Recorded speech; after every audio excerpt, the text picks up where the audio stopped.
अब देखिए यहाँ पर डिफरेंशियल में यहाँ पर क्वेश्चन है, ये एनसीईआरटी का 9.4 का क्वेश्चन नंबर 3 है। ठीक है, देखिए यहाँ पर हमसे बोला गया dy by D X plus Y equal to 1। देखिए इसमें हमारा काम क्या इसमें होता है कि y वाले फंक्शंस को एक तरफ करते हैं, जितने y वाले कंपोनेंट्स हैं, और जितने x वाले उसको एक तरफ करते हैं। तो कैसे करेंगे, देखिए यहाँ पर ध्यान से सबसे पहले यहाँ पर करेंगे dy बाई डी एक्स। यहाँ पर देखिए y प्लस में है, ट्रांसपोज करेंगे तो आ जाएगा 1 माइनस वाई। ठीक है, इसके बाद से यहाँ पर क्या करेंगे, हम क्रॉस मल्टीप्लाई कर देंगे। यहाँ पर तुम्हारा आ जाएगा dy upon 1 minus Y is equal to D X. ठीक है ना, इसमें यहाँ पर क्या होगा, इसमें हमने y को अलग कर लिया और x को अलग कर लिया। इसके बाद से यहाँ पर कर देंगे इंटीग्रेशन यहाँ पर। ठीक है ना, इंटीग्रेशन का मतलब integration of dy upon 1 minus Y is equal to यहाँ पर आएगा इंटीग्रेशन ऑफ dx। जैसे अलग अलग हो जाएगा इंटीग्रेशन कर देंगे। ठीक है, यहाँ पर देखिए ध्यान से यहाँ पर कितना आएगा। आमतौर पे अगर y के बाद अपॉन में अगर आता है तो उसका फार्मूला होता है लॉग। यहाँ पर क्या आ जाएगा, लॉग 1 माइनस वाई। और क्योंकि y कैसा है, नेगेटिव है, y का यहाँ पर कोफिशिएंट यहाँ पर कैसा है, -1 है, तो माइनस यहाँ पर इंटू करना पड़ेगा। ठीक है ना, देखिए ध्यान से यहाँ देखिए फॉर्मूला होता है dx अपॉन x का फॉर्मूला होता है इंटीग्रेशन में log x। क्या होता है, log x। बेस में e होता है, बेस में e आप लगाओ या फिर मत लगाओ। ठीक है, बेस में यहाँ पर e होता है। वैसे ही यहाँ पर अगर ऐसे लिखा है dx अपॉन 1 प्लस x, मतलब कि x यहाँ पर लीनियर फॉर्म है, लीनियर का मतलब पावर 1 हो, तो उसका आंसर भी यहाँ पर क्या आएगा, log 1 प्लस x ही आएगा। लेकिन अगर ऐसा हो जाए कि integration dx upon 1 minus x हो जाए, तो क्योंकि यहाँ पर भी x की पावर 1 है, लीनियर है, तो इसका आंसर भी वही आएगा, log 1 माइनस x। लेकिन यहाँ पर हमें शुरुआत में स्टार्टिंग में माइनस से इंटू करना पड़ेगा, क्योंकि यहाँ पर x कैसा है, नेगेटिव है, x के साइन से मल्टीप्लाई करना पड़ेगा, या फिर हम ऐसे कहें कि x के कोफिशिएंट से मल्टीप्लाई करना पड़ता है। ठीक है, तो यहाँ पर देखिए यहाँ पर था, तो यहाँ पर आ गया log 1 माइनस वाई, और यहाँ पर y का जो नंबर है वो क्या है, -1, तो माइनस हमने इंटू कर दिया। यहाँ पर कितना आएगा, x आएगा, और यहाँ पर लगा देंगे c।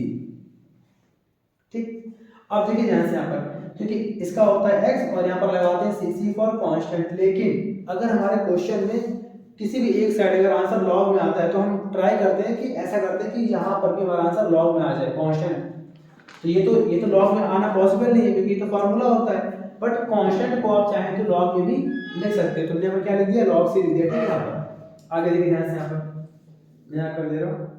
इसके बाद से हमारे यहाँ पे आ जाएगा x इज इक्वल टू, देखिए यहाँ पर log c प्लस में है, ट्रांसपोज करेंगे तो ये आ जाएगा माइनस में, तो यहाँ पर आ जाएगा minus log c minus log 1 minus Y. ठीक है, x इज इक्वल टू, इन दोनों में कॉमन क्या है, माइनस, यहाँ पर क्या बचेगा, log c plus log 1 minus Y. ठीक है, इसके बाद से यहाँ पर आ जाएगा x is equal to minus, log में अगर दो नंबर प्लस में है तो क्या होता है, मल्टीप्लाई, तो यहाँ पर कितना आ जाएगा पूरा, log c in bracket 1 minus Y. Base में यहाँ पर कुछ नहीं है, आपसे कहा था, तो बेस में हम लोग यहाँ पर e मान सकते हैं। ठीक है ना, तो ये हमारा पूरा आंसर आ चुका है। अब चाहे तो इसको हम और एक्सप्लेन कर दें, तो कैसे करेंगे, ध्यान सुनिएगा।